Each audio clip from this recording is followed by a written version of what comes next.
ekis bacadlihii dharka ee degmada Xamarweyne kaasoo kadib markii uu gubtay ay dib u habeyn ku samaysay dawladii Maxamed Siyaad Barre hase ahaatee nasiib darro lama calfan oo intii aan loo qaybin dadkii ay hantidoodu ku gubatay bacadlihii Xamarweyne ayaa waxa dhacay burburkii dalka waxaana goobtaasi badbaadiyay ilaa iminkana gacanta ku haya nin lagu magacaabo Cismaan Maxamed Cawaale Cismaan Baynoos waxaana uu VOA uga waramay qaabka uu u badbaadiyay xaruntaasi waad garan kartaa hanti dawlo ee badbaaday dadka markay aqligiisu lumay aqliga binu aadamku wax uu suureyn kara maahan hadda wax aan faahfaahin ama waraysi ku dhamayn karnana maahan balse waa wax u baahan inaan qoraal badan ka sameeyno ilaahayna hadda ayuu soo gaarsiiyay waan ku guuleysana inta badan inaan badbaadino haddana waxa ku nool dad yar ah oo Soomaaliyeed oo xabada ka soo cararay inta badan xaaladiisu boqolkiiba boqol way jiraan xiriir badan dawladihii ama maamuladii kala bedelaa runtii hadda ka hor aan dhihi karno way guul daraysteen laakiin hadda rajada ugu fiican ayaanu isleenahay armay Soomaaliya ma garanaysaa bislaatay oo waqtigii bisaylka iyo horumarka ay ku socotaa wadadii ay uga bixilay dhibaatada badan gurigan ma dhihi karno hadda ka hor cid aan oran karno ama local ama muxuu ahaa ma garanaysaa qaab qaran cid noo timid oo mucaahida naga la gashay hadda ma jirto ka hor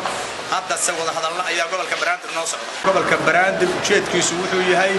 in uu dib u qaabeeyo dibna u howlgeliyo bilicdii magaalada Muqdisho si qaas ah bacadlaha Xamarweyne oo dad badan oo ganacsato ah ay ku soo barakaceen Xamarweyne ama ay muxuu ahaa soo bacleeleen ama ay soo aadeen ayay fikirkiisu wuxuu yahay in dib loo nooleeyo dadka qaxootiga ma garanaysaa la maareeyo meel kale lagu maareeyo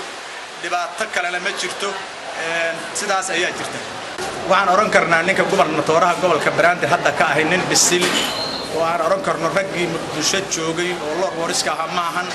waa nin aan oran karna aqligiisu aqli ma garanaysaa oo doros fiican ah fikir fiican aan ka aaminsanahay Cismaan Baynoos ayaa sidoo kale sheegay inay jiraan dad xilligan damac weyni uu ka hayo inay dhistaan afaafka hore ee bacadlahaasi barxadan waxay u dhaxaysaa ajabtii ceelgaabta la dhihi jiray iyo Shaleema Brandri Ekis bacadlihii hore iyo online barxadda u dhaxaysa waa baakin ama waa bilic magaalo qofba sidoo u garanayo dawladii wadanka maamuleysay oo dawlad xoog leh ka dambeyn ayaana dhistay sharciyeysayna inay ma garanaysaa oo baakinkii bacadlaha noqdo sidaas aawadeed kooxo aan dhihi karno waa damiir laawayaal ayaan dhihi karnaa ayaa dokumentiyaal forgery ah wata oo muxuu ahaa aan ahayn nidaamka adduunyada ka jira nidaam kamida oo dhulboobkii ama muxuu ahaa dugaagnimadii ku bahaloobay boobkii hantida dawladda arrintaas ilaa 1990kii ilaa hadda oo 2011 aan ku jirno ayaa dagaal nagu socday